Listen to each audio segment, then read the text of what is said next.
열왕기하 2장 1절로 11절 말씀 우리 한 목소리로 봉독하겠습니다. 시작.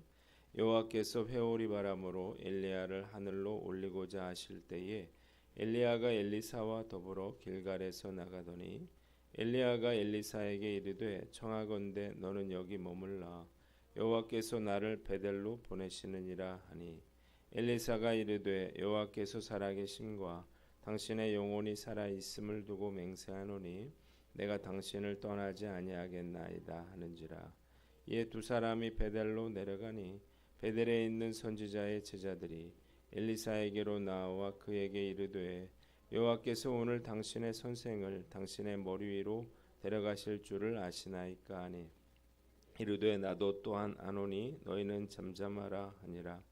엘리야가 그에게 이르되 엘리사야 청하건대 너는 여기 머물라 여호와께서 나를 여리고로 보내시느니라. 엘리사가 이르되 여호와께서 살아계심과 당신의 영혼이 살아 있음을 두고 맹세하노니 내가 당신을 떠나지 아니하겠나이다 하니라. 그들이 여리고에 이르매 여리고에 있는 선지자의 제자들이 엘리사에게 나와 이르되 여호와께서 오늘 당신의 선생을 당신의 머리 위로 데려가실 줄을 아시나이까 하니 엘리사가 이르되 나도 아노니 너희는 잠잠하라. 엘리야가 또 엘리사에게 이르되 청하건대 너는 여기 머물라 여호와께서 나를 요단으로 보내시느니라 하니 그가 이르되 여호와께서 살아계심과 당신의 영혼이 살아 있음을 두고 맹세하노니 내가 당신을 떠나지 아니하겠나이다 하는지라. 이에 두 사람이 가니라. 선지자의 제자 50명이 가서 멀리 서서 바라보매 그 두 사람이 요단가에 서 있더니 엘리야가 겉옷을 가지고 말아 물을 치매 물이 이리저리 갈라지고 두 사람이 마른 땅 위로 건너더라. 건너매 엘리야가 엘리사에게 이르되 나를 내게서 데려감을 당하기 전에 내가 내게 어떻게 할지를 구하라. 엘리사가 이르되 당신의 성령이 하시는 역사가 갑절이나 내게 있게 하소서 하는지라. 이르되 내가 어려운 일을 구하는도다. 그러나 나를 내게서 데려가시는 것을 내가 보면 그 일이 내게 이루어지려니와 그렇지 아니하면 이루어지지 아니하리라 하고 두 사람이 길을 가며 말하더니 불수레와 불말들이 두 사람을 갈라놓고 엘리야가 회오리 바람으로 하늘로 올라가더라. 아멘. 오늘은 열왕기하 2장 말씀을 가지고 엘리야에서 엘리사로라고 하는 제목으로 묵상 나눔하도록 하겠습니다. 오늘 본문 두 부분으로 나눠서 생각해 보는데 먼저 1절로 6절 말씀이에요. 6절을 봅니다. 한번 따라해 봅시다. 내가 당신을 떠나지 아니하겠나이다. 자, 하나님께서 엘리야를 하늘로 데리러 올라가실 때가 됐을 때 엘리야는 엘리사를 데리고 길갈을 떠났습니다. 그는 자신이 하나님의 명령대로 베델로 가야 한다 이렇게 말하면서 엘리사에게 여기에 남아 있어라 이렇게 말을 해요. 그러나 엘리사는 자신은 결코 스승님을 떠나지 않겠습니다 이렇게 말하면서 함께 베델로 갑니다. 엘리야가 엘리사에게 이번에는 자신이 여리고로 가야 하니 이곳에 남아 있어라 이렇게 말을 하지만 엘리사는 또다시 그와 함께 여리고로 갑니다. 엘리야는 자신이 요단강으로 가야 한다면서 그에게 머물러 있어라 이렇게 말하지만 엘리사는 결코 자신은 스승님을 떠나지 않겠다 이렇게 맹세하면서 끝까지 그를 따르고 있습니다. 왜 엘리야가 엘리사를 떼어놓으려고 했을까요? 엘리야가 후계자가 될 만큼 하나님께 온전히 헌신되어 있는가를 알기 위해서라고 하는 그러한 추측도 있지만 확실하지는 않습니다. 중요한 것은 엘리야의 거듭된 그러한 만류에도 불구하고 엘리사가 끝까지 엘리야를 따랐다는 것입니다. 그 결과 그는 엘리야의 승천 과정을 보았고 그리고 갑절의 능력도 받을 수가 있었습니다. 이러한 열심으로 인해서 그는 엘리야에 이어 하나님의 권능을 소유한 그러한 탁월한 선지자로서의 사명을 감당할 수 있게 되었습니다. 본문이 주는 교훈이 있는데 첫 번째 하나님의 명령에 순종하라는 것입니다. 한번 따라해 봅시다. 하나님의 명령에 순종하라.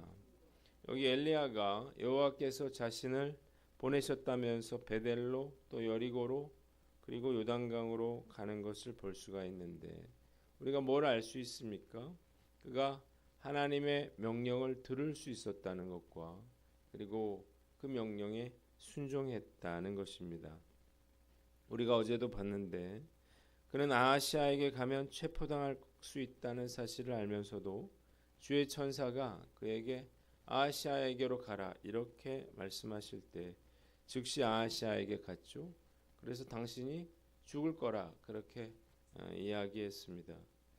그는 환대가 기다릴지 냉대가 기다릴지 계산하지 않고 하나님께서 가라 말씀하시면 가고 떠나라 그렇게 말씀하시면 그는 떠났습니다. 말씀 묵상하면서 과연 나는 하나님의 음성을 이렇게 들을 수 있나 이런 생각을 해봤습니다. 하나님 말씀하셔도요 우리가 세상적인 그런 것들에 눈이 막히고 또 내 생각에 귀가 막히면 아무리 하나님 말씀하셔도 우리가 들을 수가 없을 것입니다. 또한 우리가 하나님의 뜻을 알았다 하더라도 그 하나님의 명령에 순종하는 것은 별개의 일이죠. 목사가 되어서도 여전히 그 하나님의 음성을 듣기가 어렵고 그리고 그 말씀에 순종하기는 더욱 어렵다는 생각이 듭니다. 하나님께서 저와 여러분들에게 닫힌 귀를 열어주시기를 바랍니다. 어쩌면 우리가 하나님의 그러한 말씀을 듣고 싶어하지 않는 것인지도 모르겠습니다. 우리가 들었다면 알았다면 우리가 순종해야 할 것이기 때문이에요.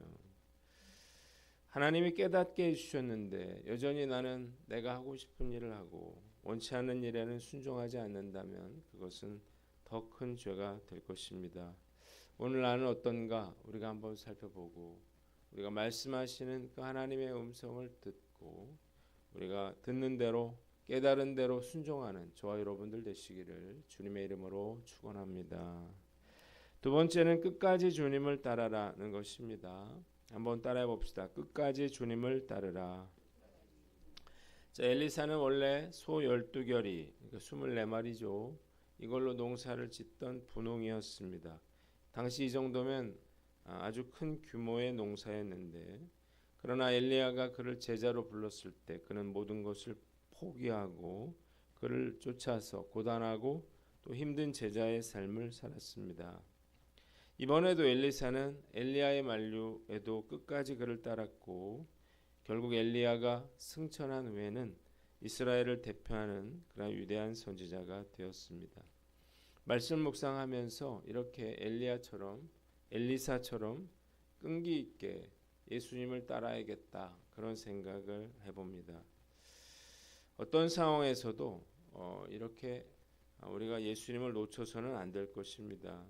요즘 크리스천들은 힘들고 어려운 일들은 도무지 하지 않으려고 그러고 그리고 그런 길은 가지 않으려고 그래요. 조금도 손해보지 않으려고 그럽니다. 그러나 이런 자세로는 우리가 예수님을 따라갈 수가 없습니다.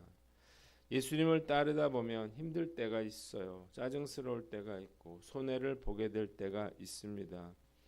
그게 바로 제자가 치러야 할 대가인 거죠. 예수님을 따르기 위해서는 우리가 어떤 어려움이 있어도 이 어려움들을 이겨나가야 하는 것입니다. 그리고 엘리야처럼 그렇게 따라오지 말라고 해도 끝까지 어디라도 따라갈 자세가 되어 있어야 하는 거예요. 그래야 엘리사처럼 주님의 종으로서 우리가 사명을 감당할 수가 있는 것입니다. 룻기 1장 16절로 17절에 룻이 이렇게 말합니다. 내게 어머니를 떠나며 어머니를 따르지 말고 돌아가라 강권하지 마옵소서. 어머니께서 가시는 곳에 나도 가고 어머니께서 머무시는 곳에서 나도 머물겠나이다. 어머니의 백성이 나의 백성이 되고 어머니의 하나님이 나의 하나님이 되시리니 어머니께서 죽으시는 곳에서 나도 죽어 거기 묻힐 것이라. 내가 죽는 일 외에 어머니를 떠나면 여호와께서 내게 벌을 내리시고 더 내리시기를 원하나이다. 이렇게 롯이 고백을 했습니다. 롯은 아직 젊고 새 출발을 할 수 있는 나이였는데 그런 그녀에게 시어머니 나오미는 그냥 거침돌이 될 뿐 아무런 도움도 되지 못했어요. 그럼에도 불구하고 롯은 끝까지 나오미를 따르겠다 이렇게 말하고 있습니다. 이유가 무엇인가요? 시어머니를 향한 그런 사랑과 의리 때문이기도 하지만 그녀가 누구보다 바른 신앙의 안목을 가지고 있었기 때문입니다. 그녀는 나오미를 통해서 여호와만이 참 하나님이라고 하는 사실을 알고 있었고 나오미를 따름으로 나오미의 하나님 여호와가 자신의 하나님이 되시기를 원했던 거예요. 그녀의 이러한 믿음의 열정과 결단이 이방 여인이었던 롯을 언약의 공동체 안에 들어와 예수 그리스도의 조상이 되는 그런 놀라운 축복을 받게 해주는 것입니다. 말씀 묵상하면서 저도 엘리사처럼 또 롯처럼 그렇게 예수님을 끝까지 따르고 싶은 그러한 충동을 느낍니다. 저는 매우 의리를 중요하게 여기는데 사실 의리 있는 사람이 신앙생활도 잘할 수밖에 없는 것입니다. 달면 삼키고 쓰면 뱉는 사람은 끝까지 주님을 따를 수가 없고 약속된 축복도 받을 수가 없을 거예요. 오늘 말씀 앞에서 나는 어떤가 우리가 한번 살펴봐야 되겠죠. 우리가 이 사실을 깨달았다면 어떤 어려움이 있더라도 이제 다시는 우리가 그 주님을 놓쳐서는 안 될 것입니다. 끝까지 그 예수님을 따르고 섬김으로 엘리사처럼 룻처럼 축복의 사람이 되시기를 주님의 이름으로 축원합니다. 두 번째 본문은 7절로 14절인데 9절을 봅니다. 한번 따라해 봅시다. 당신의 성령이 하시는 역사가 갑절이나 내게 있게 하옵소서. 자, 이번에는 엘리사뿐만 아니라 50여 명의 수련생들도 요단강까지 이 엘리야 선지자를 따라갔습니다. 이때 엘리야가 겉옷을 벗어서 강물을 쳤더니 물이 좌우로 갈라졌고 엘리야와 엘리사는 마른 강바닥을 걸어서 요단강을 건너갑니다. 이때 엘리야가 엘리사에게 묻는데 주님께서 자신을 데려가시기 전에 내가 너에게 무엇을 해주기 원하느냐 이렇게 물어요. 그러자 엘리사는 엘리야 선지자의 2배의 능력을 받게 해달라 그렇게 말합니다. 그러자 엘리야는 내가 어려운 것을 요구하고 있다면서 만일 주께서 나를 하늘로 데려가시는 것을 본다면 그 일이 이루어질 거라 그렇게 이야기했습니다. 이때 불병거와 불말이 나타나서 엘리야를 회오리 바람에 싣고 하늘로 올라가게 됩니다.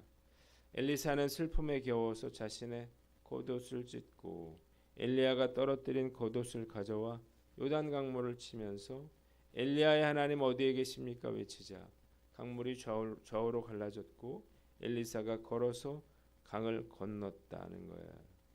본문이 우리에게 주는 교훈이 있는데 첫째로 우리가 영적 축복을 구하라는 것입니다. 한번 따라해 봅시다. 영적 축복을 구하라. 엘리야가 무엇을 구하느냐, 무엇을 원하느냐 물었을 때 엘리사는 세상의 부와 명예와 성공이 아니라 하나님의 능력을 구했습니다. 이유가 뭔가요? 이 세상의 그 어떤 것도 영적인 축복과 비교할 수가 없기 때문이에요. 세상의 것들은 그 어떤 것이라도 참 만족과 기쁨을 가져다 줄 수 없다는 사실을 깨달으시기를 바랍니다. 저는 일찍부터 이 사실을 깨달았어요. 그래서 늘 육적 축복이 아니라 영적 축복을 구하고 또 구해왔습니다. 영적 축복이야말로 저에게 가장 큰 기쁨과 만족을 가져다 주고 저의 삶을 가장 의미 있는 일로 만들어 주기 때문이에요. 만일 하나님께서 지금 나에게 내게 무엇을 해주기를 원하느냐 이렇게 물으신다면 저 역시 엘리사처럼 주저없이 하나님의 능력을 구할 것입니다. 말씀의 능력을 구하고 기도의 능력을 구하고 전도의 능력을 구하고 무엇보다 사랑의 능력을 구하고 싶습니다. 자, 오늘 주님께서 내가 너에게 뭘 해주기를 원하느냐 이렇게 묻는다면 여러분들은 무엇을 구하시겠습니까? 먼저 육적인 축복이 아니라 영적인 축복을 구하시기를 바랍니다. 영적인 축복을 받으면 육적인 축복도 따라오게 되는 거예요. 오늘 이 아침 저와 여러분들에게 이 놀라운 하나님의 축복이 임하시기를 주님의 이름으로 축원합니다. 두 번째는 갑절의 능력을 구하라는 거예요. 한번 따라해 봅시다. 갑절의 능력을 구하라. 엘리사는 무엇을 원하느냐고 묻는 엘리야에게 갑절의 능력을 구했습니다. 그가 스승 엘리야의 2배의 능력을 구한 이유가 뭘까? 그는 스승 엘리야가 얼마나 힘들고 어려운 사역을 감당해 왔는지 똑똑히 보았습니다. 그리고 엘리사는 자신의 연약함을 누구보다 잘 알고 있었기에 그가 엘리야처럼 선지자로서 사명을 감당하기 위해서는 엘리야 선지자의 2배의 능력이 있어야 한다고 생각한 거예요. 하나님께서 저와 여러분들에게 엘리사의 갑절의 능력을 부어주시기를 주님의 이름으로 축원합니다. 저는 제가 아무런 능력이 없다는 사실을 너무나 잘 알고 있습니다. 저는 한 사람도 변화시킬 수 없는 무능한 사람이에요. 주님께서 저에게 맡겨주실 그런 사명을 감당하기에 너무나 부족합니다. 그래서 저는 할 수 있다면 2배가 아니라 3배가 아니라 4배의 그러한 능력을 구하고 싶습니다. 하나님의 능력을 힘입느냐 그렇지 못하느냐에 제 인생의 성패가 달려 있는 거예요. 영적인 능력을 이렇게 갑절로 사모하는 그러한 자들을 하나님은 결코 외면하지 않으시리라 믿습니다. 우리가 이렇게 간절한 마음으로 갑절의 능력을 사모할 때 하나님께서 저와 여러분들에게 이 놀라운 능력을 부어주실 줄 믿습니다. 이 능력으로 우리가 우리의 가정을 섬기고 세상을 섬기고 우리 교회를 섬기는 저와 여러분들 되시기를 주님의 이름으로 축원합니다. 기도하겠습니다. 하나님 아버지, 우리가 끝까지 주님을 따르게 하여 주시고 하나님 오늘 이 아침에 우리에게 갑절의 능력을 부어 주시옵소서.